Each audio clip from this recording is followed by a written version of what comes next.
I almost just started hitting buttons before I even hit record. Here we go.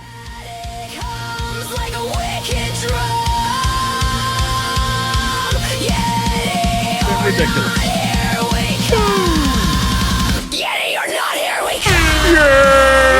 boy. We're doing it again because that's not what I meant to hit. Professional. 100%. And we're at it again. Like always. This time we're going to talk ghost stories. Oh, yeah, we're not changing ghost it up. stories, but I guess curse stories. I related. You know, this is what I wanted to say is you would help a lot if somebody would leave a comment. Yes, please. You can do it on Spotify. You can put comments in there and you can say, hey, you should just stay in your lane with the cryptid guys. Tell us whatever. However, I firmly believe that all of this is kind of related. So when you have a weird conspiracy about the government or, you know, my phone locked up, there we go. That it's all a little bit tied. So that's why I say, hey, let us know where we're going wrong. So if you're like, hey, you should just do this or both, I don't care. Yeah, we like it if you listen. If we can do something that's going to be different, that'll make you listen. We want to know about that. Well, we want to provide a service, and that service is I don't know yet. Yep. But we do have something because we plan on going. We have a field trip coming. We have a field trip. That's our plan. Coincidentally, it ended up we're going to go look at Bruce Lee and Brandon Lee's burial site. Yeah, I didn't know until today that Bruce Lee was buried in Seattle. Well, I looked it up and was like, oh, no, you're right. They're born in California, or Brandon Lee was, but for some reason buried up here. Yeah. So we're gonna dive a little bit into this so we have a little bit of research before we go up there, you know, empty-handed, because there is some interesting things that happened around Brandon Lee. Yes, there is a thing called the curse of Brandon Lee. Would you like to know more? I would like to know more. Tell me more.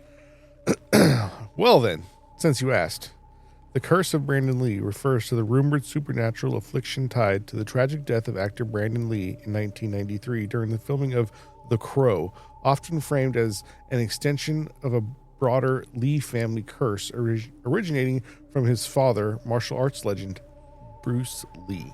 Wait, his dad was Bruce Lee? He sure was. Holy The curse narrative has persisted in popular culture, fueled by eerie coincidences, family superstitions, and conspiracy theories. However, investigations and family statements have attribute the evidence to unfortunate accidents rather than supernatural forces. Yes. So, however, just bad luck. Keep an open mind. Yeah. Yeah. Of course. This report draws from historical accounts, film production details, and analysis to examine the origins, key events, coincidences, and rational explanations surrounding the curse. So, Brandon Lee was born on February 1st, 1965 in Oakland, California to Bruce Lee and Linda Emery, later Linda Lee Cadwell. Oh, she remarried. I mean, good on her. I mean, how do you, dude, you're the guy filling Bruce Lee's shoes. You're right. Like, hold up. How do you do that, man? How do you, man? Good on you. How do you follow up? Good on you. Whatever what was their name? Linda Lee Cadwell. For some reason, it was a Cadbury egg. Linda Cadbury. No, man. I mean, that's probably not an easy shadow to step out of, being, you know. Well, to be fair, second husband after Bruce Lee. To be fair, he's Chinese. So, well, hey, what does that say? You know, I'm Asian. Stereotypes are stereotypes. I didn't say what the very smart. Obviously, look at me. I'm a complete idiot. But no. All jokes aside, and us just being totally stupid. How do you come and say? Yeah, I was married to Bruce Lee, and now this is my guy. This is my other husband. Hi. Yeah, right. Hi. So, not the other husband, but we're talking about Brandon Lee now. Oh, yeah, okay. So now Brandon Lee. Yeah, he was the only son of the iconic actor and martial artist who died when Brandon was just 8 years old. Brandon pursued acting and martial arts, starring in films such as Showdown in Little Tokyo in 1991 and Rapid Fire in 1992. So he was in other movies because I had no idea. No, I mean, that would make sense that you'd have more than one movie. Yeah, well, yeah, especially if your dad's Bruce Lee. Well, it would be really sucky to have your only movie you ever did. That Be the one you die in. Yeah. For real. I mean, he might have been even bigger because of that. You never know, That man. was the thing. But anyway. You never know. So Little Tokyo, Rapid Fire 1992, where he showcased his athleticism and fighting skills inherited from his father. By 1993, at age 28, he was on the cusp of major stardom with his lead role in The Crow, a gothic revenge fantasy based on James O'Barr's graphic novel. On March 31st, 1993, during the final week of principal photography in Worthington, North Carolina, Brandon was fatally shot in an on-set accident. In a scene where his character, Eric Draven... Something. I've never seen The Crow, so I don't know if that's how you pronounce I've seen it once, and just because this kind of reminded me of something. I used to play guitar, and then I played bass because we didn't have a bass player, and at some point I started playing drums, and then that led to me playing drums and some other guy showing up playing guitar, and that guy just smoked weed and was big into like, let's make the surfing song, and it was like the same thing. And he was friends with someone else, and that guy was super into The Crow. And I didn't know because I was just drumming, and I'm like, whatever, playing the same thing over and over and not actually trying and trying to develop my skills or whatnot. And I was probably the only guy that didn't smoke weed the entire time we were there or drink. I was naturally... You were there for the music. Yes. I was naturally stoned looking all the time, so everybody just thought that I was part of that crowd because I was hanging out with them. I'm an idiot. Don't do what I did. Anyway, I did not know because I did not pay attention to the lyrics. I can't hear anything behind the drums anyway, but I remember the guy I used to play with and hang out with more out of the group saying, yeah, man, he just always write these songs, and every song was about the crow and coming back from death or whatever. Like that the songs were all about the crow. Like, yeah, you didn't. Like, I didn't read the lyrics or anything. I just showed up and beat things with sticks. So that was just my little side story there. So that was a good one. So in a scene where his character Eric Draven was murdered, a prop .44 caliber revolver intended to fire blanks discharged a lodged bullet fragment from the prior dummy round. The projectile struck Brandon in the abdomen, and he succumbed to his injuries hours later at a local hospital. He had opted not to wear a protective bulletproof vest for the scene. The incident was ruled an accident by authorities with no foul play involved, though it highlighted severe lapses in prop gun safety protocols. Brandon was engaged to Eliza Hutton at the time, and their planned wedding never occurred, adding to the tragedy. I wanted to interject something. All right. Nobody was charged with anything? How does that go for Alec Baldwin shooting that one person from the Rust movie? Well, he got found innocent or not guilty or something, right? Did they? I don't even know. He didn't go to prison or anything. He hasn't served any time for it. Did he? I mean, did. Oh, Diddy got like 4 years, and I'm like, I don't even care. What? I know. I just know it was something they brought up because they were saying protocol isn't you don't ever aim the gun at anybody just in case something like that happens. And maybe that's something that's a little bit different now with their Hollywood rules and whatever reptiles they can and can't have sex with. So, Jay-Z Knight. Yeah. Thank you, people. Listen to our last episode about Jay-Z Knight reptiles. Go to YetiOrNotHereWeCome.com. And you will find that it says still in construction. Because you'll sign it says error 404. Yeah, pretty much. You know why? Because This is a losing money venture. So far, this is a not-for-profit operation. And I mean, that's how that is always going to be. You can't make stone ships sink glass. You know what I'm saying. I hear you. Okay. All right. The curse narrative traces back to superstitions within the Lee family, particularly held by Bruce Lee's mother, Grace Ho. Gracie, I'm sorry. I'm sorry. I'm sorry. How? You're a hoe. No, it's H-O. I'm pretty sure it's Ho. H-O? Yeah. Ho. Grace Ho, born in 1940 during the Year of the Dragon. That's cool. Bruce was given the feminine nickname Siphon, meaning small phoenix, to ward off evil spirits. This stemmed from the death of an older brother in infancy, which Grace believed was caused by a demonic entity targeting male children in the family. The family was reportedly deeply superstitious, influenced by Chinese folklore about spirits and curses. Bruce Lee's sudden death on July 20th, 1973 at age 32 amplified these beliefs, officially attributed to cerebral edema from a reaction to a painkiller while at actress Betty Ting Pei's apartment in Hong Kong. Ting, ping, tong, Hong Kong. Dude. Man. Do you need a minute? Yeah, I wasn't expecting to go like full Chinese stereotype with the name, you know.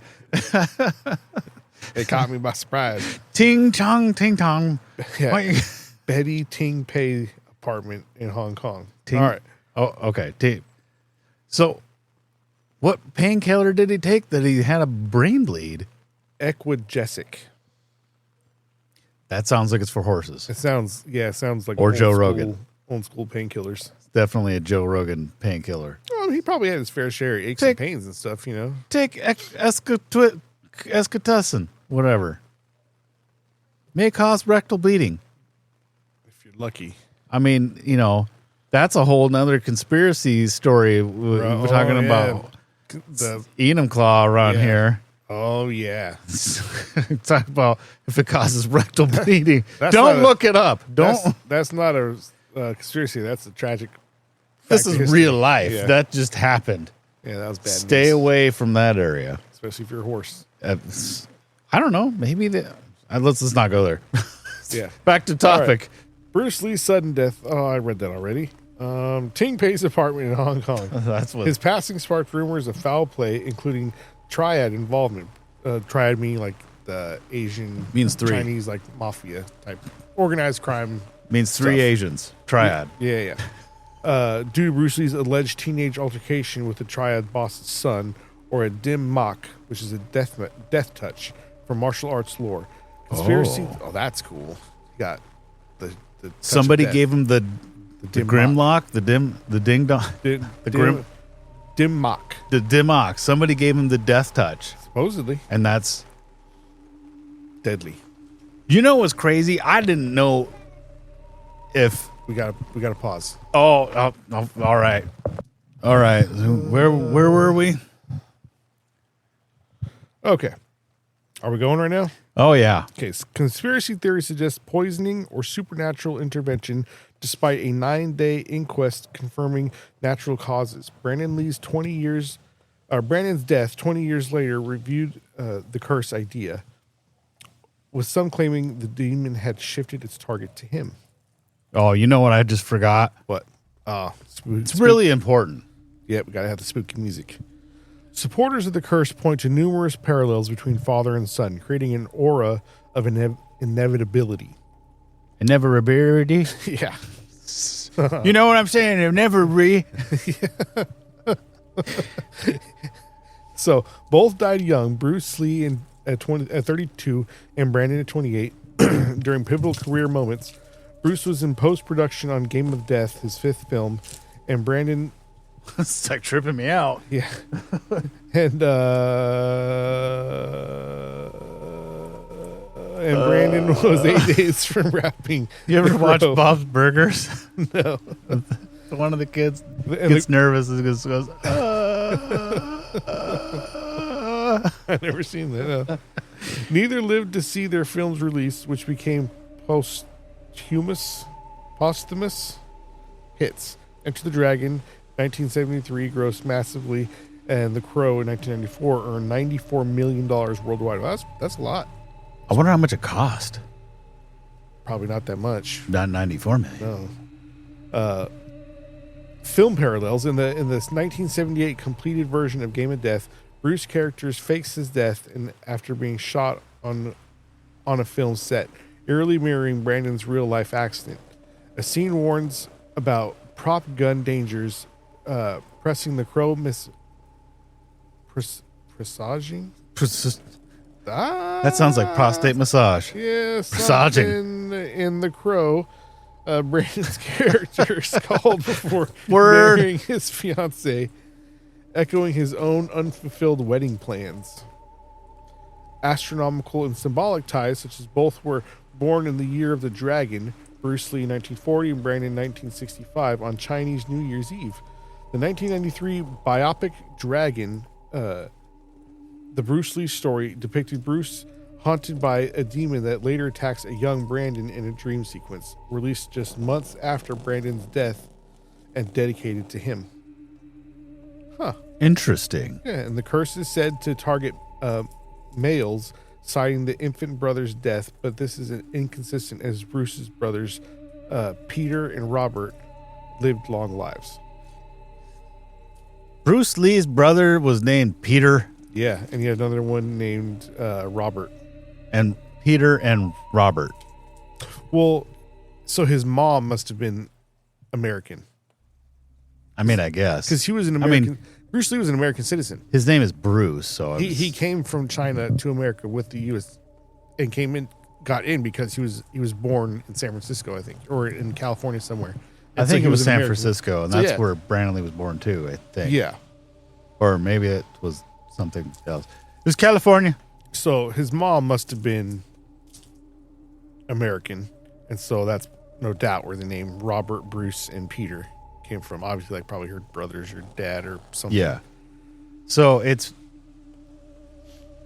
getting distracted because I'm looking at my microphone volume.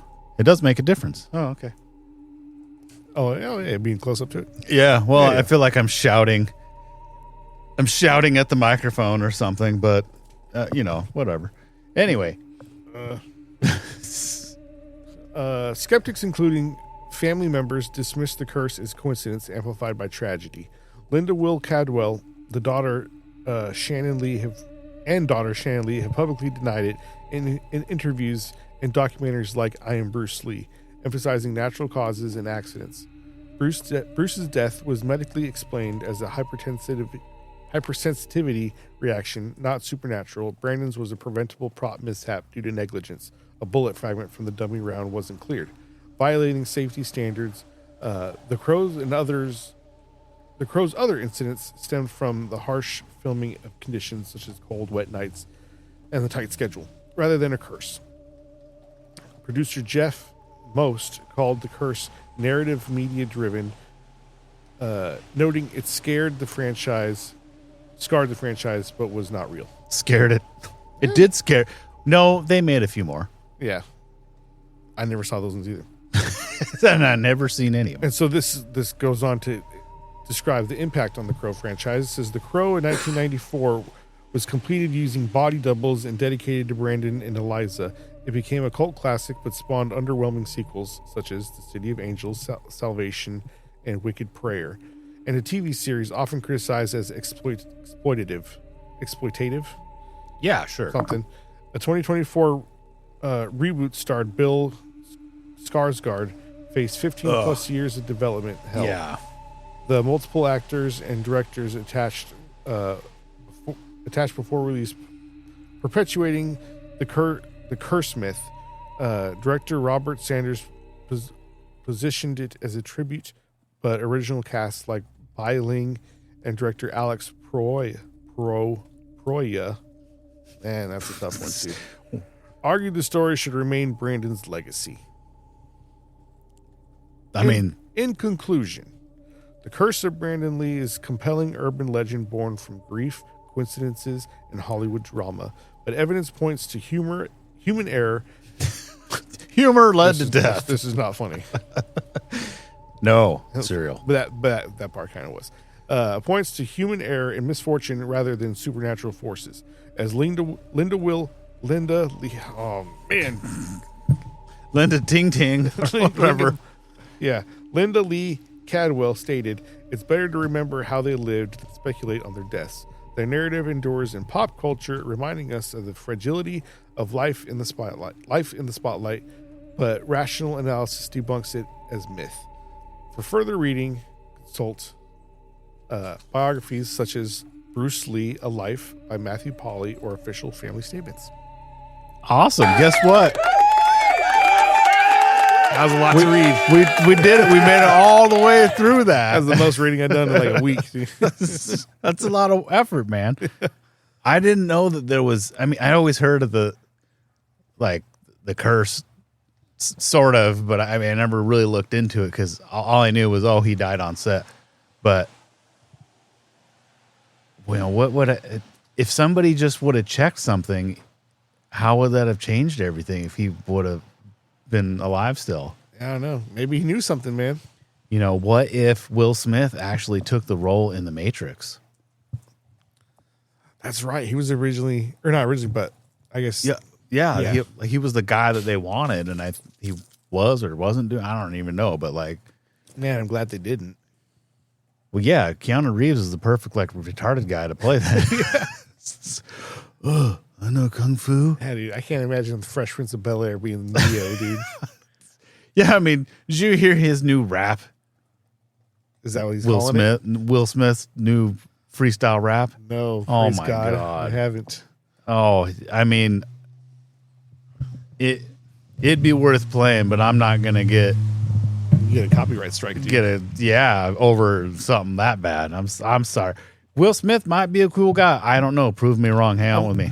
No offense to Will Smith. I'm looking forward to my first copyright strike, but I don't want it to be Will Smith. Something worth it. When I get one, it's going to be a good one. It's just not.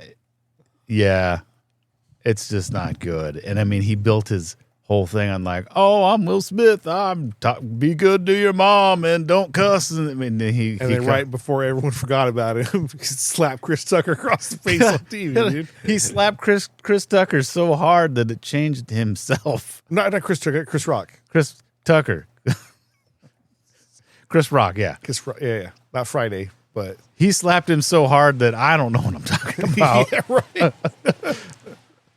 But it's weird to me to think what would have happened if this didn't one little teeny thing happen. What if his dad, Bruce Lee, didn't take that random painkiller that just stroked him out or whatever happened? I don't know, man. I mean, they're both really young. Maybe the CIA took him out because he could have been an asset. It could be. Being half Chinese, half American. Man, thank you, marijuana. Is that a conspiracy that is real? I'd have to look that now. It's real now. I'll tell you exactly what the story is because he was half Chinese. They believed he was half communist. And at that time, they were fighting a war between communists and America and American values. And now we're pretty much still back at that. Here we are. We're at the same exact spot. At it again. And that's why you need to leave comments so we do or do not do things. And if this gets 1 million likes, I'll take out the garbage. I will take out your garbage. That's the first thing I can think of because I could see garbage cans. Yeah. If that didn't make total sense. Doesn't need to make sense to you. Leave a comment, like and subscribe, or go to our website that doesn't exist. One day. One day. One day it may. It's something tickle the back of my throat. You don't say. I really wish that one hadn't been recorded. Saying that. It was not me. I will guarantee. If I could go back in time and change one thing, that'd be close to the top of the list, probably. Could be. I think it's just this weird vortex of weirdness that comes when you go to Yelm. Everybody go to Yelm. Yeah. Yelm, Washington. Yelm is a nice place. It's mostly military up here. I like it. And it's this cyclone of strange. If you're not cool, don't come to Yelm. Oh, yeah, We yeah. don't want that. If you suck, go away. Yeah. Obviously. But if you're cool, if you're down with like just letting other people be other people and minding your own business and letting other people do that to you too, then yeah, you can come. You can come hang out. I guess. But if you're gonna show up here trying to push a narrative and all that, you can go to McKenna. Yeah, we don't need your purple hair, liberal ideas, or none of that. Yeah. Because over here, we like our guns and hick things. No, Yelm's not really like that. It's got kind of roots like that though. Yes, because it's a lot of military. That's why I and like it. That's where it comes from, It's God's people out here. And it's all that conspiratorium out there. Just Yeah. like how come all the big cities are blue? Is it the cause and the effect, or the effect before the cause? I don't know, man. I don't know, but I'm glad it's not like that here. Yeah. Again, please, if you're not cool, don't come here. Don't ruin it for all of us. And by he doesn't mean, if you're blue or red, but be cool. Like, I don't care if you're blue, but just be cool about it, man. Exactly. Sometimes it's why I don't talk with certain people about that stuff, because they just get way too serial about that stuff. Yeah, Like, it dude, doesn't. like Yelm is pretty red, I feel like. But even if you're cool, I would welcome a blue point of view sometimes. If you're cool about it. Yeah, if you have a good point, it doesn't really matter Yeah. which that comes from. That's why we were like talking about Bruce Lee and Brandon Lee's death. That's right. Mostly because we had no clue they were buried in Seattle. What is their connection to Seattle? I don't know. Like and comment and tell us why. Betting on you can tell us. I bet you don't know. I dare you. Yeah. And that's It's out there now. It's on you guys. that's it. We put it out to the universe. That's our story about Brandon Lee and the curse of the Lees. Cuts through like a haze. Chupacabras. Chupacabras. Chupanibre. Skinwalkers, we got to do that one. Yeah. Skinwalkers. What are you running from? What will you find? Daddy comes like a wicked drum. Yeti or not, here we come. Yeti or not, here we come.